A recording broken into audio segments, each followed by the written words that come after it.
Hey guys, today's topic is Newton's first law of motion.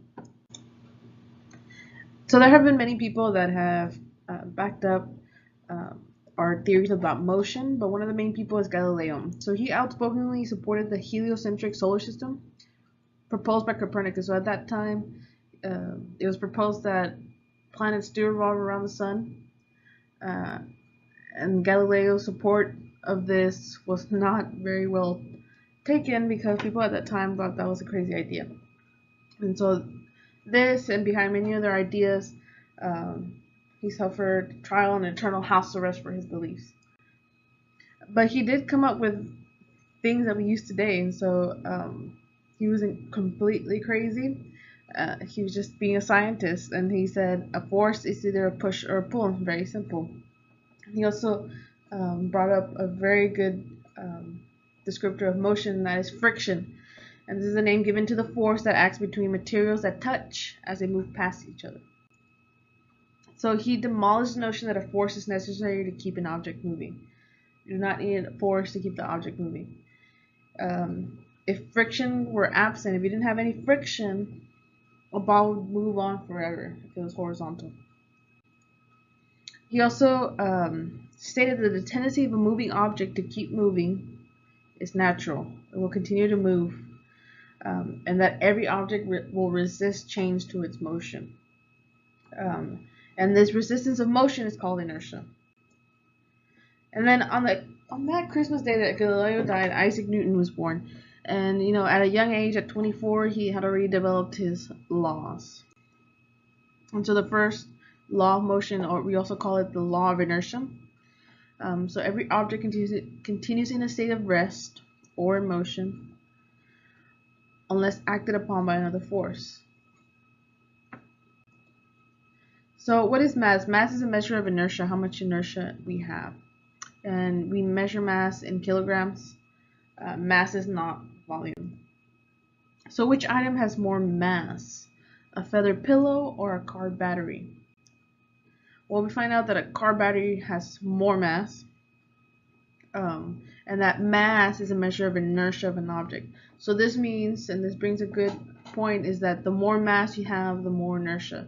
The less mass, the less inertia. So using this, who will win the sumo match and why?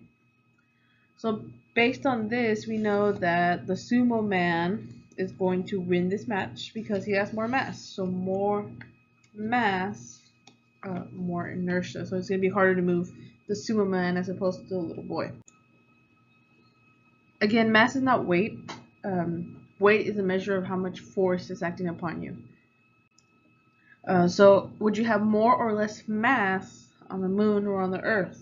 Why or why not? Remember, mass is how much inertia we have.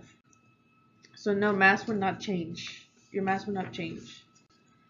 Would you weigh more or less on the moon? So here we're dealing with weight. On the moon, gravity is way less than it is on Earth. And so you would actually weigh less. Your weight would change because the force of gravity is different. So how is mass measured? Like we said, mass is measured in kilograms, while force is measured in newtons. If you push with equal and opposite forces on opposite sides of an object at rest, what will happen to the object? If you push with equal and opposite forces on opposite sides, then the object will stay at rest and will remain at rest.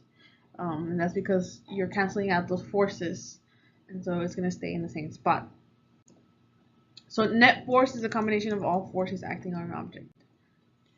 So what is the net force on the object, and in what direction would it move? So think of this as vectors.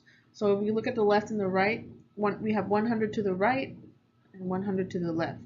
So this cancels out. So that would be 0 on this side. Well, we have 50 moving down and 150 moving up. So this cancels out. So that 50 cancels out this 50. So we have 100 newtons to the top, towards the top, or towards the north. When your book is on the table, what forces are acting on it? Well, if you have a book on a table, okay, it's standing still. Okay, one for sure, we're on Earth. We know that we have a force of gravity hitting us. Force of gravity. But that's not the only thing. If it was only the force of gravity, we would be in free fall forever. And that's not true. So that means there must be another force acting on that book for it to be at rest, right? We need opposite and equal reactions here. This other force exactly balances the book's weight and produces a net force of 0 in order for it to not move. So the other force is called the support force, or sometimes we call this the normal force, and it's always going to be opposite of gravity. So again, the normal force is a force that acts at right angles to the surface. And just remember, because sometimes things are not always in horizontal, they may be in a plane such as this. So if gravity is pulling you down, the normal force would be acting at right angles to, so right angle to other forces. So when an object is at rest, the net force is 0, and we say that it's in equilibrium. So if it's in equilibrium, it's good, it's at rest. So for example, here we have some balanced forces. So gravity is pulling down on the book, and the table pushes upward on the book, so the book stays at rest. So here our forces are in equilibrium.